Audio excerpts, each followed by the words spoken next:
True poverty isn't the absence of money. It's the absence of vision, direction, and belief in possibility. Most people stay broke, not because they have too little, but because they think too small.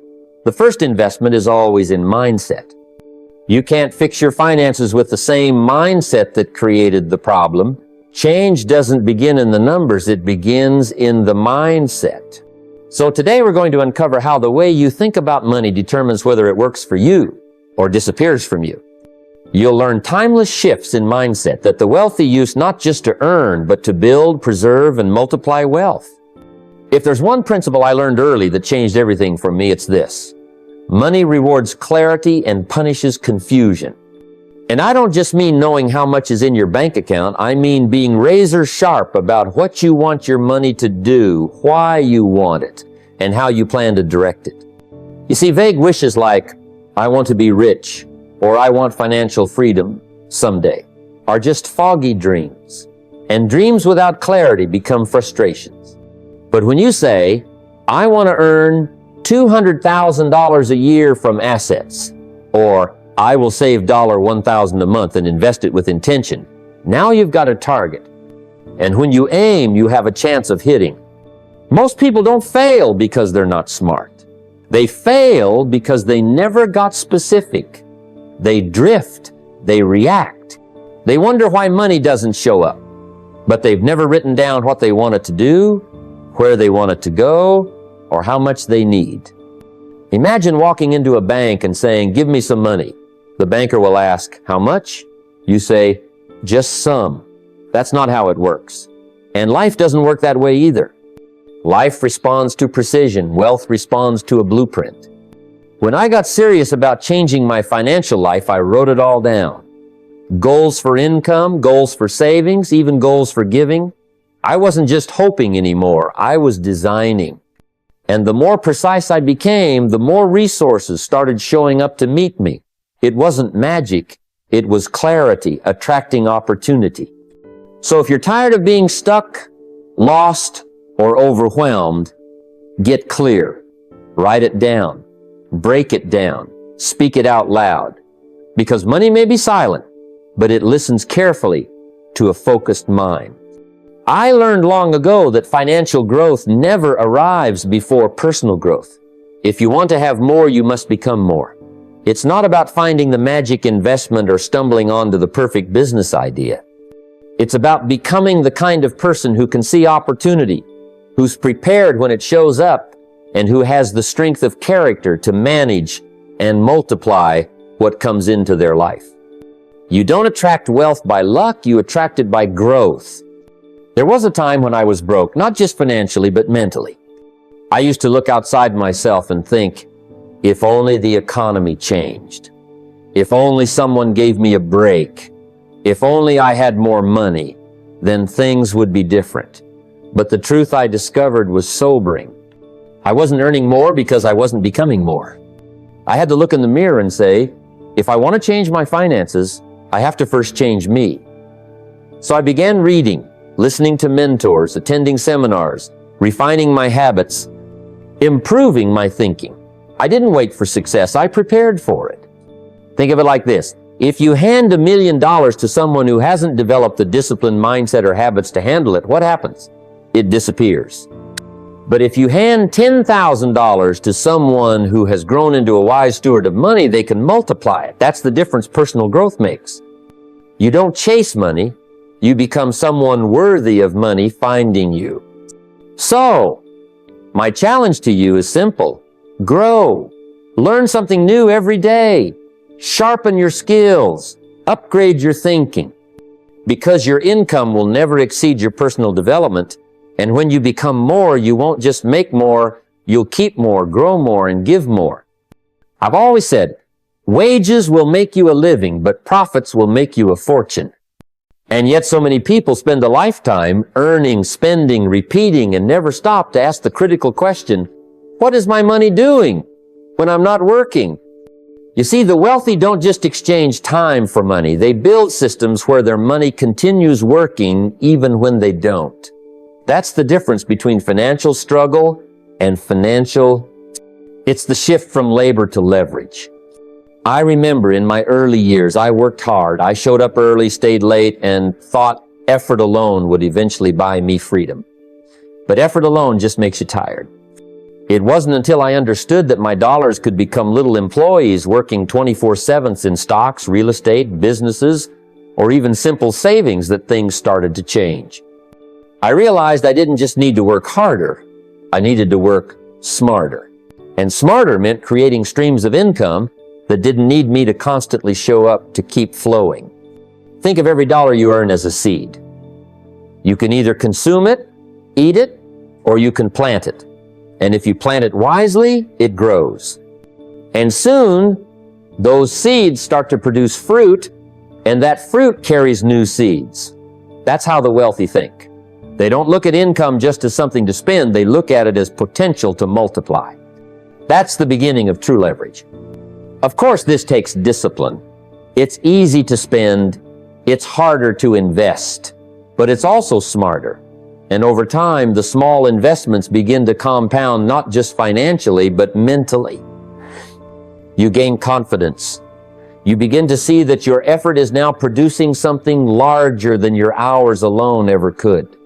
And that, my friend, is when money stops being your master and starts becoming your servant. It's been said that the eye sees only what the mind is prepared to understand. And nowhere is that more true than in the world of money. Opportunities aren't rare, awareness is. Every day, opportunities pass by countless people who never notice them. Not because they're not smart, not because they're not capable, but because they were never trained to recognize what's right in front of them. Financial literacy isn't just a skill, it's a lens. And if your lens is foggy, the world of wealth remains invisible. I remember a young man who once asked me, why don't I ever get lucky in money? I said, luck is the meeting point of awareness and preparation. The question isn't why you're not lucky. The question is, what are you missing because you haven't trained yourself to see? You see, if someone hands you a $100 bill, you know what that looks like. But do you know what a good business deal looks like? A mispriced asset? A compounding investment? That's not intuition, that's education. The wealthy read, they study, they ask questions and take notes. Not because they want to impress anyone, but because they understand this simple principle. You cannot act on what you do not know.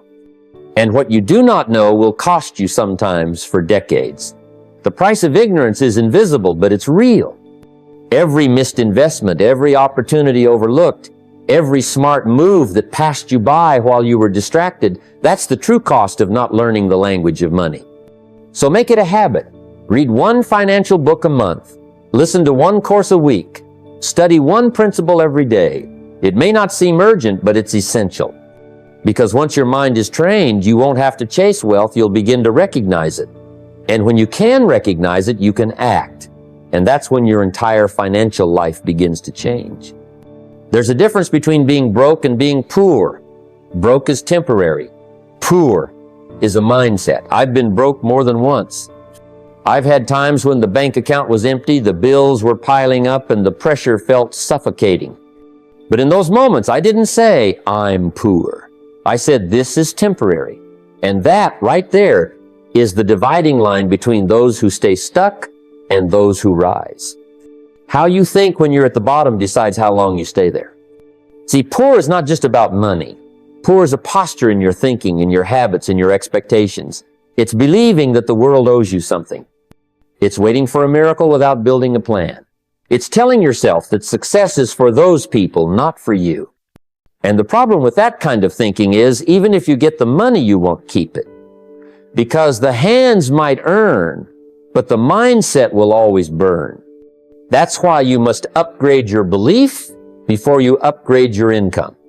I once knew a man who inherited a small fortune, nearly $500,000. Within 2 years, it was gone, spent, wasted, scattered. Not because he was evil, not because he didn't deserve it, but because he had a poor man's philosophy with a rich man's wallet. And the philosophy always wins. If you think poor, you'll find a way to return to the familiar. Your life always moves in the direction of your beliefs. But here's the good news. Beliefs can be changed, habits can be rebuilt, Philosophy can be redefined, and you don't need a single dollar to start that process. All you need is a mirror and the willingness to tell yourself the truth.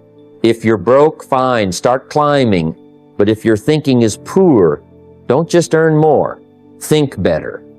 Because until your mindset expands, your money never will. I've always believed that how you see the world shapes what you do in it. If you believe there's never not enough time, not enough money, not enough opportunity, then your actions will match that belief. You'll play it safe, you'll hold back, you'll hoard what little you have, thinking it might be the last you'll ever see. That's what scarcity thinking does. It shrinks your potential, not because you don't have ability, but because you don't believe in possibility. Scarcity says, what if I lose? Abundance says, what can I create? And that one shift makes all the difference. See, I've met people who had very little money, but enormous minds. They gave freely, they shared ideas, helped others, invested in themselves, not because they had so much to spare, but because they believed more was possible. And you know what happened? Life responded.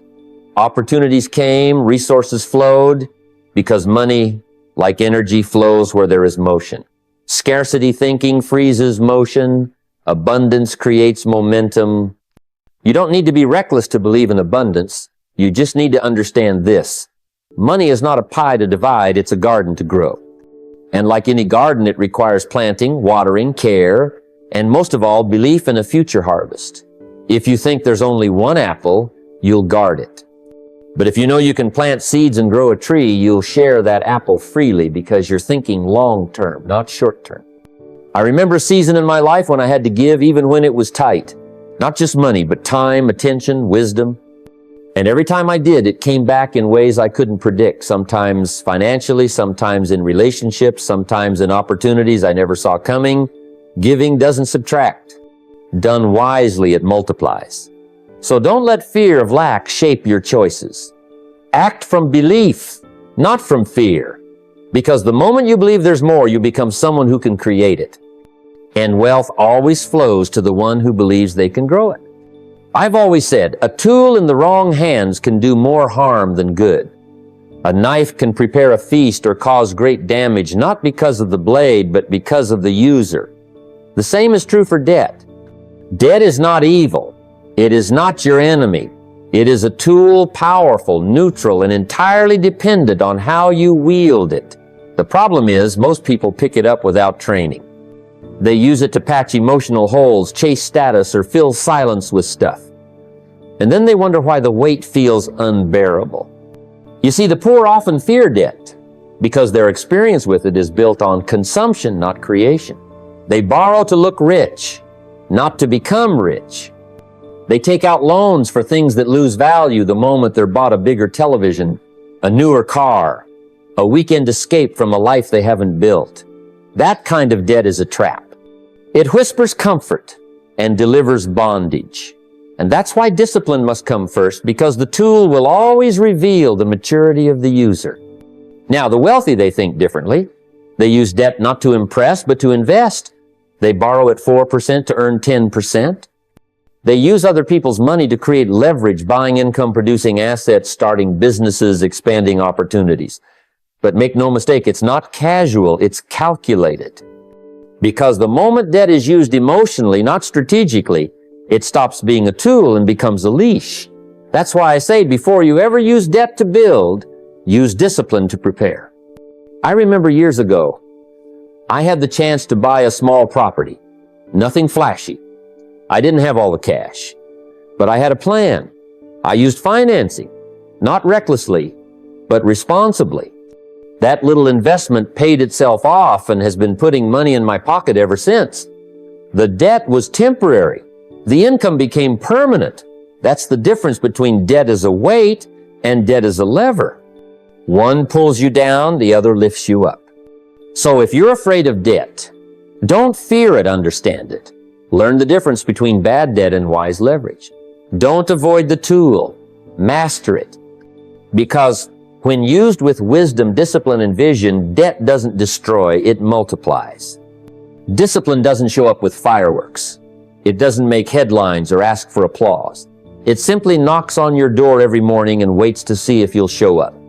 That's the price of freedom, not talent, not luck, but quiet, daily discipline. Everyone dreams of financial freedom.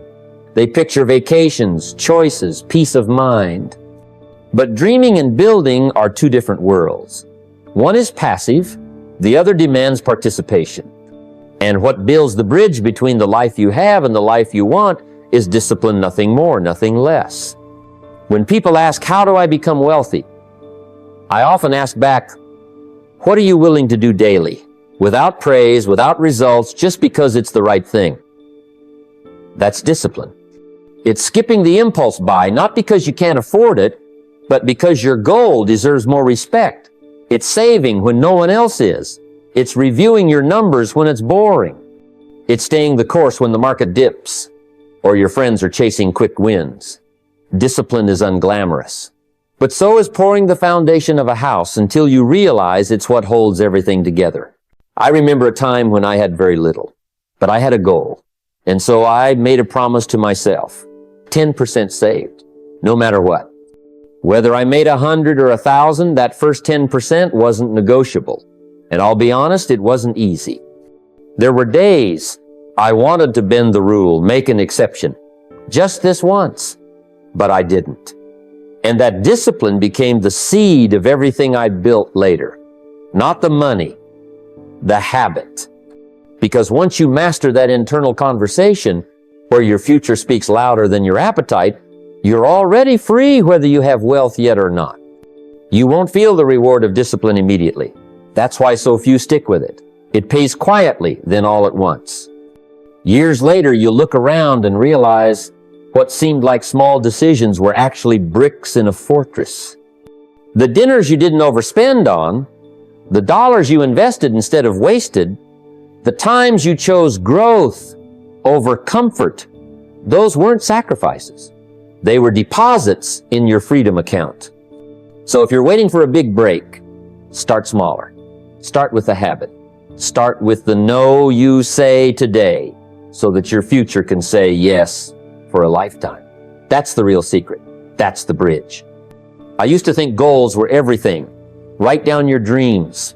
Visualize them. Stay motivated. And while that matters, I learned something more powerful over time. Goals might set your eyes on the horizon, but standards shape your steps. A goal says, I want to save $10,000 this year. A standard says, I save 10% of every dollar I earn, no matter what. A goal says, I want to read more books. A standard says, I read 10 pages every day. And here's what I discovered.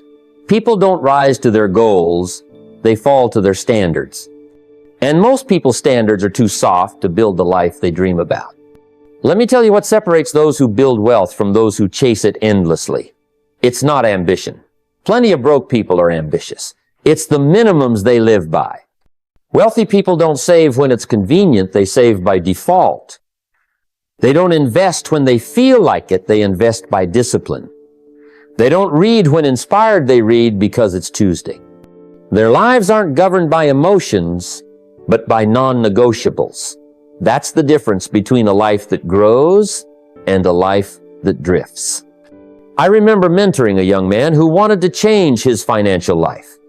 He had the right intentions, the right energy, but his habits were a mess.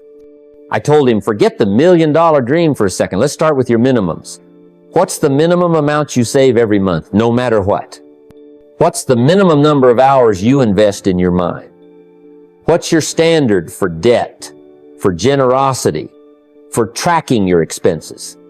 At first, it sounded too basic for him, but a year later, he had built systems so solid his money couldn't help but grow. You see, goals motivate the dreamer, but standards build the architect. Goals are exciting, but standards are what make them inevitable. When you raise the floor of your habits, the ceiling of your success rises automatically. Most people don't lack ambition, they lack alignment. Their goals are bold, but their standards are weak. And that gap is what leads to disappointment. So here's the question I want you to consider today. What are your non-negotiables? What will you do daily, weekly, monthly, no matter how you feel? because that's where wealth begins. Not in a sudden breakthrough, but in quiet, consistent standards that don't budge. Set them high, set them now, then live like they are law. I've often said that we all walk around carrying a philosophy, whether we know it or not. It's not written on your forehead, and you might not even be able to put it into words, but it's there. It shows up in how you handle a paycheck, how you treat a dollar, how you react when the market drops or when temptation knocks at the door in the shape of something shiny you don't need. Spend now, worry later, that's a philosophy. If I earn more, I'll fix my habits later. That's a philosophy too. And here's the truth. Your philosophy writes your future, line by line, choice by choice. When I was younger, my philosophy wasn't one I chose. It was one I absorbed from friends, from advertising, from culture. It went something like, live for the moment. You only live once. Money's meant to be enjoyed. And for a while, that felt good until it didn't. Until the bills came and there was no margin. Until I looked around and realized I was busy, but not better. That's when I began to ask the deeper questions. What do I believe about money? About time? About discipline? Because you can't build a solid financial life on a shaky mental foundation. You need clarity. You need to know your rules before life tests them. That's when I began to rebuild not just my income, but my philosophy. I adopted one that went, if I plant with wisdom today, I'll harvest with freedom tomorrow. I started to believe that every dollar had direction, that every choice had consequence. And slowly my results began to change, not because I got smarter, but because I got clearer. See, the wealthy aren't lucky. They're intentional. Their lifestyle is an echo of their philosophy. They believe in preparation. They believe in stewardship. They believe that money is a tool, not a trophy, and they act accordingly. They don't just hope for abundance, they align their beliefs and behaviors to attract it. They don't just wish for freedom, they build the habits that make freedom inevitable. So the question isn't whether you have a philosophy. You do. The question is, did you choose it or did it choose you? Are you operating on principles or emotions? Are your beliefs about money serving you or silently sabotaging you? Because in the end, you don't get the future you want. You get the future your philosophy leads you to. Choose it well.